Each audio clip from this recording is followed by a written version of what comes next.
बच्चों आज हम शुरू करेंगे डायरेक्ट और इनडायरेक्ट नरेशन।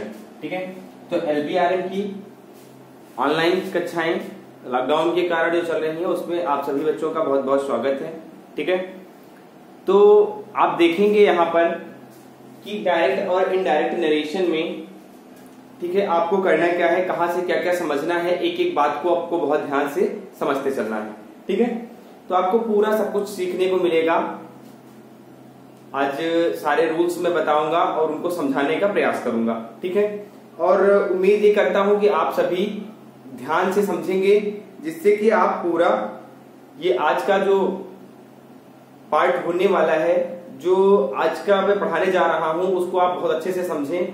और जब आप समझेंगे तभी आप चीजों को अच्छे से अप्लाई कर पाएंगे, आप डायरेक्ट और इनडायरेक्ट को समझ पाएंगे। ठीक है, तो मैं बिल्कुल वैसे बताऊंगा जैसे आपने कभी पहले पढ़ा ही नहीं है। ठीक है, एक एक बात को क्लियर करते हुए, सारी बातों को समझाते हुए मैं चलूंगा, सारे रूल्स को क्लियर करूंगा और एक एक रूल्स को सिर्फ आपको ध्यान से समझना है और दिमाग में बैठा लेना है।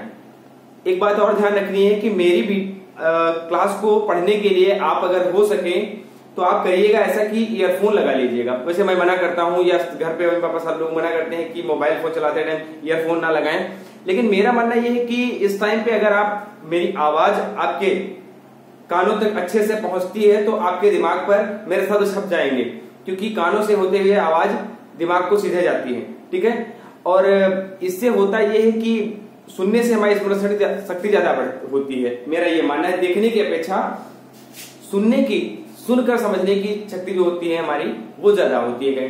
तो फिलहाल बाकी मैं तो वीडियो में दिखाऊंगा ही, ऐसा नहीं कि विजुअल नहीं मिलेगा आपको, सिर्फ ऑडियो मिल रहा है, आपको विजुअल भी मिल रहा है और ऑडियो भी मिल रहा है, तो ऑडियो विजुअल क्लास है। ठीक है, तो जो आपकी क्लासेस चल रही है इनको ऑडियो विजुअल क्लासेस ही बोलते हैं। ठीक है, तो चलिए ठीक है, फिर आगे बढ़ते हैं और स्टार्ट करते हैं। तो चलते हैं। अब आप देखिएगा डायरेक्ट और इनडायरेक्ट नरेशन में सबसे पहले आपका आता क्या है, डायरेक्ट क्या है। डायरेक्ट को बोलते हैं अप्रत्यक्ष,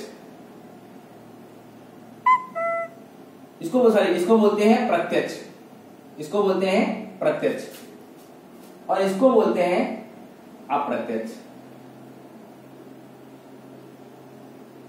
ये आपका प्रत्यक्ष है और ये क्या है, आपका अप्रत्यक्ष है।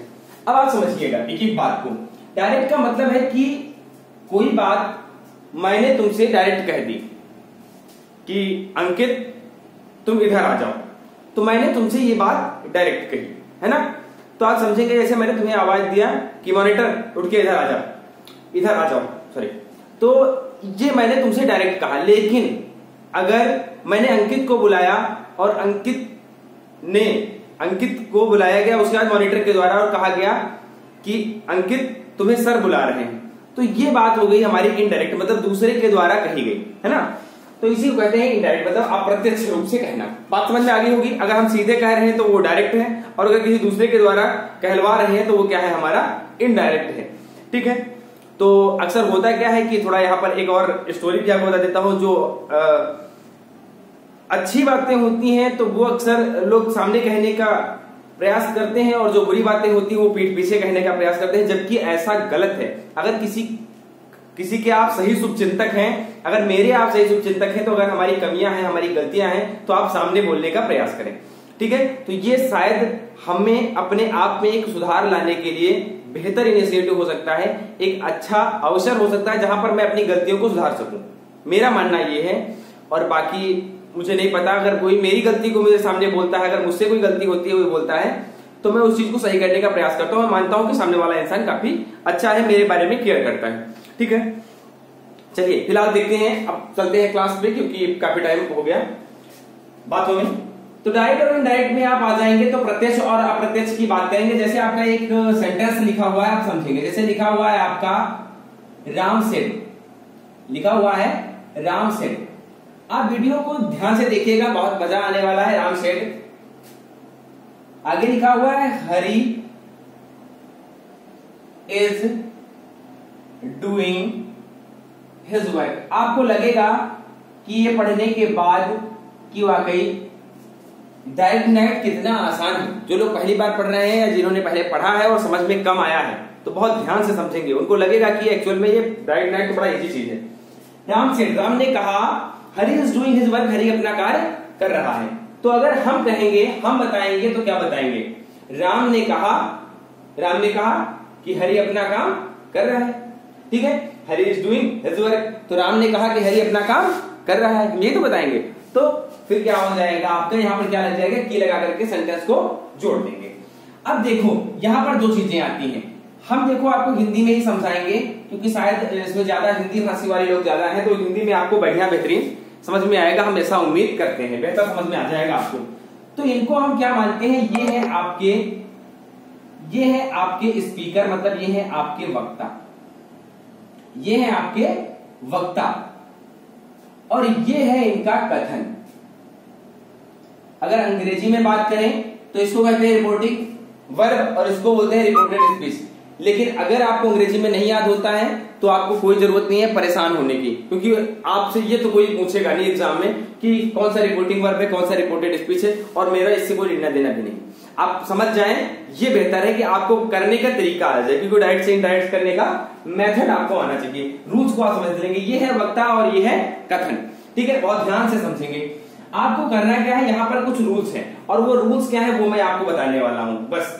तो वक्ता बोलता है और क्या बोलता है, वो होता है उसका कथन, मतलब ये है नेताजी और ये है इनका भाषण। वक्ता मतलब ये है हमारे कौन, ये है नेताजी और ये है इनका भाषण, मतलब ये है इनका कथन। चलिए ठीक है, तो फिर आगे बढ़ते हैं। अब आप समझेंगे, आपको सबसे पहले जरूरत क्या पड़ेगी, अगर आपके पास दो पन्ने हैं, मान लीजिए आपको मैंने दो पन्ने दिए और कहा आपको इनको चिपकाना है, मतलब ये दोनों सेंटेंसेस हैं और इनको क्या करना है, ऐड करना है, जोड़ना है। और जब भी सेंटेंसेस को जोड़ने की बात आएगी तो आप क्या ढूंढोगे, आप ढूंढोगे क्या, आप ढूंढोगे, कमेंट करके बताना क्या ढूंढोगे, आप ढूंढोगे फेविकोल। मेरे बोलने से पहले जो आंसर देगा मैं देखूंगा, ठीक है, मैं देखूंगा आपको लाइव कि कौन मेरे बोलने से पहले कमेंट किया है। तो आप क्या ढूंढोगे, आप ढूंढोगे फेविकोल, ठीक है। तो यहां पर भी आपको जरूरत पड़ेगी सेंटेंसेस को जोड़ने के लिए किसकी, सेंटेंसेस को जोड़ने के लिए जरूरत पड़ेगी किसकी, जरूरत पड़ेगी फेविकोल की, या फिर कुछ लोग कह रहे हैं जरूरत पड़ेगी फेविक्विक की, कुछ लोग कह रहे हैं गम की, ठीक है, जैसा भी आप सही समझें वैसा ही ठीक है। लेकिन हम इस फेविकोल को अंग्रेजी की भाषा में क्या कहेंगे वो आपको मैं बताने वाला हूं। इसको कहते हैं कंजक्शन, इसको क्या बोलते हैं, कंजंक्शन, सॉरी, इसको बोलते हैं कंजंक्शन। और अगर गांव की भाषा में कहें तो दो लोगों की शादी करवानी होती है, लड़के लड़की की शादी करवानी होती है, तो बीच वाला आता है दोनों का रिश्ता जुड़वाने के लिए, कोई बीच से आता है जो रिश्ता जुड़वाता है, और उसको क्या कहते हैं, उसको कहते हैं मंझिया, उसको क्या कहते हैं, मंझिया, आप जानते हैं। तो उसको एक तरीके से हम कुछ और भी कहते हैं हिंदी में कहते हैं संयोजक। क्या बोलते हैं, संयोजक, जो संयोजन करवा दे, जो गठबंधन करवा दे, वही हमारा क्या है, कंजंक्शन है, वही हमारा संयोजक है, ठीक है। तो वही आगे देखेंगे। अब इतना तो आपको समझ में आ गया। अब कंजंक्शन आपका किस बात पर डिपेंड करेगा, मतलब आपको ये समझ में आ गया होगा कि मैं आपको पहला रूल कंजंक्शन का बताने वाला हूं, और वो कंजंक्शन के रूल्स कौन से हैं मैं साइड में लिख के बताता हूं आपको। यहां से स्टार्ट करता हूं, तो यहां से स्टार्ट करता हूं मैं, कंजंक्शन डालता हूं हेडिंग, आपका रूल नंबर 1 है, यहीं से आप रूल समझते चलेंगे, कंजंक्शन, ठीक है। और अब आप बात करेंगे कंजंक्शन, तो आप यह किसके ऊपर डिपेंड करता है आपका कंजंक्शन, कंजंक्शन किसके ऊपर डिपेंड करता है, तो ये डिपेंड करता है भाषण के ऊपर, नेताजी बोलेंगे क्या, इस बात पे डिपेंड करेगा। भाई ये इनसे कैसे चिपकेंगे, ये इनकी बातों पर ही निर्भर करेगा। दो लोगों में समझौता कब होगा, शादी कब होगी, बातचीत पर निर्भर करेगा। बातचीत खराब हुई तो रिश्ता टूट जाना है, ठीक है, और बातचीत अच्छी हुई तो रिश्ता बढ़िया से बैठ के होगा, नहीं तो फिर रिश्ता कैसे बेहतर तरीके से बनता है, ठीक है। तो आप समझ रहे होंगे। तो यहां पर बात करेंगे, डिपेंड करता है किसके ऊपर, ये डिपेंड करता है कथन के ऊपर, मतलब स्पीच के ऊपर डिपेंड करता है, नेताजी के भाषण पे डिपेंड करता है, ठीक है। चलिए आगे बढ़ता हूं। तो ये आपको समझ में आ गया, किसके ऊपर डिपेंड करेगा, ये डिपेंड करेगा कथन पर या फिर स्पीच पर। अब बात समझेंगे कि हम कब कौन सा कंजंक्शन लगाएंगे। अब देखिए हम बात किए कि इसके ऊपर डिपेंड करेगा, तो अगर ये सेंटेंस अगर ये सेंटेंस किसमें है, अगर ये सेंटेंस पहली बात अगर ये अफर्मेटिव में इन्होंने बोला, किसमें बोला, अफर्मेटिव में बोला, तो फिर क्या होने वाला है, तो फिर लगने वाला है कंजंक्शन, क्या लगने वाला है कंजंक्शन दैट, क्या लगने वाला है दैट। और अगर इसको इन्होंने निगेटिव में बोला तब भी लगने वाला है दैट। अफर्मेटिव में बोले और चाहे निगेटिव में बोले, कंजंक्शन क्या लगाएंगे, कंजंक्शन लगाएंगे दैट। बात समझ में आ गई। कंबाइंड रूप से इन दोनों को मिला करके हम कहते हैं असर्टिव सेंटेंसेस। क्या कहते हैं, असर्टिव सेंटेंसेस। अफर्मेटिव को बोलते हैं सकारात्मक और निगेटिव को बोलते हैं नकारात्मक, तो दोनों मिल करके बन जाते हैं स्वीकारात्मक वाक्य। समझ में आ गया। तो आप समझेंगे अफर्मेटिव और निगेटिव में बोलेगा अगर ये वक्ता, नेताजी अगर बोल दिया अफर्मेटिव और निगेटिव में तो कंजंक्शन लगाएंगे दैट। आगे देखेंगे दूसरा, अगर इन्होंने इंट्रोगेटिव में बोला, तू तड़ाक किया, अगर इन्होंने इंट्रोगेटिव में बोला, मतलब कौन से टाइप के इंट्रोगेटिव में, इंट्रोगेटिव क्वेश्चंस दो प्रकार के होते हैं। मैंने आपको 4 दिन से 5 दिन से यही बताया है कि इंट्रोगेटिव 2 प्रकार के होते हैं। इंट्रोगेटिव कितने प्रकार के होते हैं, 2 प्रकार के होते हैं। मेरे बोलने से पहले कमेंट करना है, चिल्लाना नहीं है, मन में गाली नहीं देना है, ठीक है, कुछ सोचना नहीं है उल्टा सीधा, ठीक है। आपको करना क्या है, आपको भाई गाली देने का मतलब उल्टा ना समझिए, गाली देने का मतलब आपको उल्टे पुल्टे शब्द नहीं समझने हैं मन में कि सर मुझे मौके नहीं दे रहे, अपने बोले जा रहे हैं और लाइव है तो क्या करें, उन्हें तो फिर बोलते। तो ठीक है, आपको बोलने का मौका है, आप मेरे बोलने से पहले कमेंट कर दीजिएगा, मैं समझ जाऊंगा, ठीक है। तो आगे बढ़ते हैं। इंट्रोगेटिव सेंटेंसेस, इंट्रोगेटिव जो है आपका, ठीक है, तो ये आपका पहला कौन सा टाइप, यस या नो टाइप, यस या नो टाइप मतलब हाँ या ना प्रकार। और भाई जिनको अभी भी समझ में नहीं आया तो पीछे का कोई एक वीडियो देख लेना, समझ में आ जाएगा, क्लियर है, तभी आप जान पाएंगे, नहीं जान नहीं पाएंगे। और जिन्होंने वीडियो छोड़ा है वो अपने घर पे अपना टाइम बर्बाद कर रहे हैं, ठीक है, और अपना टाइम बर्बाद कर रहे हैं, हमारा क्या जाता है, ठीक है। और अपना टाइम बर्बाद ना करें, क्योंकि अपना टाइम बर्बाद करोगे तो अपना जीवन बर्बाद करोगे, हमारा नहीं। आवश्यक है कि आप अपने घर पे जब बैठे हुए हैं, आपके पास बहुत ज्यादा टाइम है, 24 आवर्स का टाइम है, तो बाकी आप अपना सारा काम करने के बाद, निपटाने के बाद, कम से कम जो क्लासेस टीचर्स मेहनत के साथ पढ़ा रहे हैं आपके लिए एक वीडियो में बना करके भेजूंगा। एक ऐसी वीडियो आने वाली है जिसमें कुछ स्पेशल होगा, जिसमें बताया जाएगा कि एक्चुअल में मैं कर क्या रहा हूं, कैसे आपको पढ़ाने का प्रयास कर रहा हूं, वो दिखाऊंगा, ठीक है, वो आप देख लीजिएगा। फिर भी अगर आपको समझ में नहीं आता है तो फिर बेकार है आपके सब कुछ करने का, आपके पीछे जो भी करना होगा, आपका जो कर्म करेंगे वही फल मिलेगा। मैं तो यही मानता हूं कि कर्म और फल ही सब कुछ है इंसान के, इसलिए आप कम से कम पूरी वीडियोस को ध्यान से देखें, पढ़ें, ये आपके लिए नेसेसरी है। अगर हम अपना टाइम पूरा निकाल करके चिल्ला करके आपको समझाने की कोशिश करते हैं, जहां कोई नहीं है सामने, सिर्फ ये मोबाइल फोन लगा हुआ है, वहां पर हम चिल्ला करके आपको समझाने का प्रयास करते हैं कि जैसे आप बैठे हुए हैं, इंटरटेन करते हैं, तो आप भी कम से कम सारी वीडियोस को देखें और उस वीडियो को, जो मोटिवेशन वीडियो जो मैं रियलिटी दिखाने वाला हूं, वो भी आपके पास जल्दी ही आएगी, ठीक है। तो आप कम से कम अपने 24 घंटे में से जो घंटे 2 घंटे की वीडियोस आपके पास आती हैं, तो उनको एटलीस्ट पूरा देखें। और यहाँ पर पूरा डेटा रहता है कौन कितना देखता है, ये मत सोचना कि समझ में नहीं आता है, सब कुछ पता है कौन कितनी देर तक क्या देखता है, ठीक है। तो मेरी वीडियो को कौन कहां तक देखता है सब कुछ पता है, आप ये मत सोचिएगा कि मुझे कुछ पता नहीं चलता है, ठीक है। तो मेरी ही नहीं, सारे लोगों के पास है, ऐसा दिमाग में भ्रम भी ना पालिएगा, और मैं जानता हूं कौन कितना देखता है, ठीक है।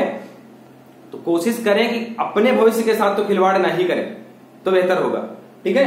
तो आते हैं, तो इंट्रोगेटिव सेंटेंसेस में आप बात करेंगे यस या नो टाइप की, ओके।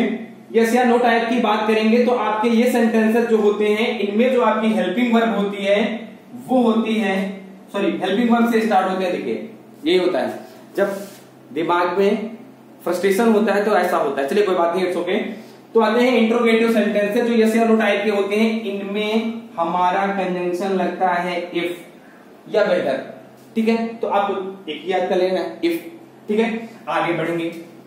तीसरा आ जाएंगे हम, अगर इंट्रोगेटिव सेंटेंस है हमारा, इंट्रोगेटिव सेंटेंस है हमारा, वो भी कौन से टाइप का, क्वेश्चन वर्ड टाइप का, QW टाइप का, तो आप कंजंक्शन लगाएंगे क्वेश्चन वर्ड।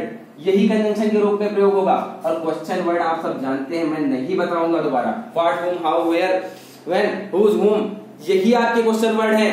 व्हाट, हुम, हाउ, वेयर, व्हेन, व्हाट, यही सब तो आपके क्वेश्चन वर्ड हैं। 50 बार बताया हूं, आने चाहिए। ठीक है, इंट्रोगेटिव क्वेश्चन वर्ड टाइप का होगा तो आपका क्वेश्चन वर्ड ही कंजंक्शन का कार्य करेगा। ये खुद में फेविकोल है, ये खुद में फेविकोल है, खुद में फेविकोल है, ये खुद ही चिपक जाता है, जरूरत नहीं पड़ती है किसी की। ये खुद में फेविकोल का कार्य करता है। आप ध्यान रखेंगे, भूलेंगे नहीं। फिर समझा रहा हूं, आप भूलेंगे नहीं। ठीक है, तो आप आगे देखेंगे, पढ़ना है। चलिए इसी बात पे एक बात सुना देता हूं, लाइन, पढ़ना है मगर भूलने का नहीं। तो आगे देखेंगे, ये खुद में फेविकोल होता है। और आगे बढ़ेंगे तो देखेंगे आप, ये हो गया आपके। तो आगे बढ़ते हैं और देखते हैं दूसरा रूल। आपको दूसरा रूल बताते हैं। Ram said to Seema, Ram said to Sita, Rama said to, अरे चलो कुछ और लिखते हैं, श्याम, राम सेड टू श्याम। ठीक है, तो रामा सेड टू श्याम, तो राम ने श्याम से कहा, Hari is doing his work, Hari अपना कार्य कर रहा है। अच्छा, तो फिर आगे देखते हैं, आगे देखते हैं। आप बात करेंगे दूसरे नंबर पर सेड टू की, बात करेंगे किसकी अब हम, तो रूल नंबर 2 पर आ जाएंगे। अब हम आ जाएंगे किस पर, रूल नंबर 2 पर। और ये देखेंगे क्या है, ये है हमारा change in said to. Said to का परिवर्तन कैसे करेंगे और किसमें करेंगे, अब आपको हम ये बताने वाले हैं। सेड टू का परिवर्तन हम कब करेंगे और किसमें करेंगे, ये आपको हम बताने वाले हैं। तो भाई पहला देखेंगे फिर से, ये डिपेंड किनके ऊपर है, ये निर्भर किनके ऊपर है, तो ये भी डिपेंड करते हैं किसके ऊपर, ये भी डिपेंड करते हैं कथन के ऊपर। किस पे डिपेंड करते हैं, कथन के ऊपर, मतलब स्पीच के ऊपर। फिर से देखो, अगर हमारा अफर्मेटिव है, अगर हमारा कथन क्या है, अफर्मेटिव है, तो आप समझेंगे, अगर हमारा कथन अफर्मेटिव है तो आप क्या करेंगे, इसको चेंज करेंगे, सेड टू को, इस सेड टू को चेंज कर देंगे टोल्ड में, सेड टू को चेंज कर देंगे टोल्ड में, भूलेंगे नहीं, सेड टू को चेंज कर देंगे किसमें, टोल्ड में। ऐसे ही अगर हमारा निगेटिव है तब भी हम यही करेंगे, अफर्मेटिव होगा और चाहे निगेटिव होगा, आप चेंज करोगे किसमें, आप चेंज करोगे टोल्ड में। अब दूसरी बात, अफर्मेटिव और निगेटिव को मिला करके हम क्या कहते हैं, इसका आंसर आप हमें कमेंट में इस टाइम बताओगे, अब बताओगे कमेंट में, ठीक है, मैं देखूंगा। दूसरा, अगर आपका इंट्रोगेटिव है, अगर आपका इंट्रोगेटिव है तो आप चेंज करोगे, तो आप चेंज करोगे किसमें, चेंज करोगे किसमें, चेंज करोगे आप सेड टू को आस्ट में, किसमें चेंज करोगे, आस्ट में। अब आगे आ जाएंगे। तीसरा, अगर आपका ये सेंटेंस इंपरेटिव है, इंपरेटिव है, चलिए इंपरेटिव के रूल्स बाद में बताऊंगा, अभी हम इंट्रोगेटिव तक की बात करते हैं। इंपरेटिव के रूल्स बाद में, इधर भी नहीं बताया, उधर भी नहीं बताऊंगा, बाद में बताऊंगा। चलिए इतने पहले याद करिए, इतने पहले समझिए, फिर आगे बताऊंगा। पहले इतने याद करके सब लोग ईमानदारी के साथ पहले इतने रूल्स याद करके, जितने अभी अफर्मेटिव, नेगेटिव, इंट्रोगेटिव के लिए बता रहा हूं, इनको याद करके, जैसे मैं यहाँ बोर्ड पे लिख रहा हूं बिना देखे, वैसे आप भी कॉपी में जब लिख लेंगे तब समझ लीजिएगा आपको डायरेक्ट इनडायरेक्ट आएगा, नहीं तो नहीं आएगा। कान में ईयरफोन लगा लेना और सुनना, तब तक की सुनना जब तक कि याद ना हो जाए, तब तक कि देखना जब तक कि मेरा चेहरा याद ना हो जाए और ये बोर्ड याद ना हो जाए। ठीक है, ये सब तुम्हारे दिमाग में ना घुस जाए तब तक पढ़ते रहना, पढ़ना है और कोई दूसरा रास्ता नहीं है तुम्हारे पास, बोर्ड एग्जाम्स हैं। तो आपका ये हो गया। अब आगे बढ़ेंगे, आगे बढ़ते हैं और देखते हैं कि तीसरा रूल क्या है। तो तीसरा रूल है आपका क्या, चेंज इन प्रोनाउन। तीसरा रूल है आपका चेंज इन प्रोनाउन। प्रोनाउन में चेंज कैसे करो, प्रोनाउन में चेंज कैसे करो, अब आपको देखना है। तो आपके पास तीन चीजें, केवल आपको याद क्या करना है, SON 1 2 3, मतलब क्या कहते हैं ना, बेटा सन 1 2 3 हो जाओ, बेटा 1 2 3 हो जाओ। मतलब S मतलब सब्जेक्ट और 1 मतलब first person. First person subject के अकॉर्डिंग चेंज होता है और सेकंड पर्सन ऑब्जेक्ट के अकॉर्डिंग चेंज होता है और थर्ड पर्सन नो चेंज रहता है। ये आपका है सब्जेक्ट और ये है आपका ऑब्जेक्ट और ये है आपका नो। फर्स्ट पर्सन सब्जेक्ट के अकॉर्डिंग, सेकंड पर्सन ऑब्जेक्ट के अकॉर्डिंग और थर्ड पर्सन नो चेंज। कोई भी परिवर्तन थर्ड पर्सन में आप नहीं करेंगे, अपनी तरफ से भी नहीं सोचेंगे। ठीक है, अब बहुत सारे लोगों को फर्स्ट सेकंड थर्ड पर्सन नहीं आ रहा होगा, मुझे पता है, यहां से बहुत प्रॉब्लम कि फर्स्ट सेकंड थर्ड तो बोल दिया सर ने, लेकिन फर्स्ट सेकंड थर्ड तो आज तक हम जान ही नहीं पाए क्या है। बहुत बार बताया हूं, संस्कृत में सुनना शायद याद हो जाए, हिंदी अंग्रेजी से तो याद होने से रहा, पढ़ने नहीं है ना। मैं प्रथम याद कर लेना, मैं प्रथम, तुम मध्यम, बाकी सब उत्तम। मैं प्रथम, तुम मध्यम, बाकी सब उत्तम। मतलब मैं और हम, मैं का मतलब मैं और हम, मैं और हम का मतलब आई और वी। आई और वी हमारे क्या होते हैं, ये फर्स्ट पर्सन होते हैं। आई और वी हमारे क्या होते हैं, फर्स्ट पर्सन होते हैं। और हमारा यू तुम, ये क्या होता है, हमारा सेकंड पर्सन होता है। और बाकी सब मतलब ही सी इट दे कुछ भी हो, ये सब क्या होते हैं, थर्ड रहते हैं। एक क्लास में दो बच्चे बैठ के बात कर रहे थे, सॉरी, तो दोनों बच्चों ने बात किया कि उसने कहा मैं, फिर उसने सोचा कि साथ में तो ये भी बैठा है, फिर उसने कहा मैं और हम क्या हो सकते हैं, इस क्लास में फर्स्ट हो सकते हैं, फर्स्ट पोजीशन पे होने वाले बच्चे हैं। मैं और हम इस क्लास में फर्स्ट पोजीशन पे होने वाले बच्चे हैं। तब तक तीसरे ने सुन लिया, तो कहा, उन दोनों ने साथ में बोला कि तुम सेकंड हो जाओगे क्लास में, तुम सेकंड पोजीशन पे होने वाले बच्चे हो, तुम वो बच्चे हो जो क्लास में सेकंड पोजीशन पाओगे। तो कहा बाकी सब जो बचे वो कहाँ जाएंगे, समझ गए ना। ठीक है, तो आगे बढ़ते हैं। अब आप देखिएगा, आगे देखेंगे, आपके पास ये समझ में आ गया होगा, मैं प्रथम, मैं और हम प्रथम, तुम मध्यम, बाकी सब उत्तम। अब आप आगे देखेंगे इसके बाद की क्लास। इसके बाद में आप समझेंगे क्या कि वर्ब में चेंज आपको कैसे करना है। ठीक है, वीडियो लॉन्ग होती जा रही है, तो ठीक है, मैं अब इसको यहीं पर स्टॉप करता हूं, बाकी मैं पढ़ाता हूं कल। आप इतने रूल्स को नोट डाउन करिएगा, याद करिएगा। अगर कुछ याद रह जाएगा तो मैं कल पहले पूछूंगा और उसके बाद आगे बढ़ूंगा। ठीक है, तो तब तक के लिए थैंक यू वेरी मच।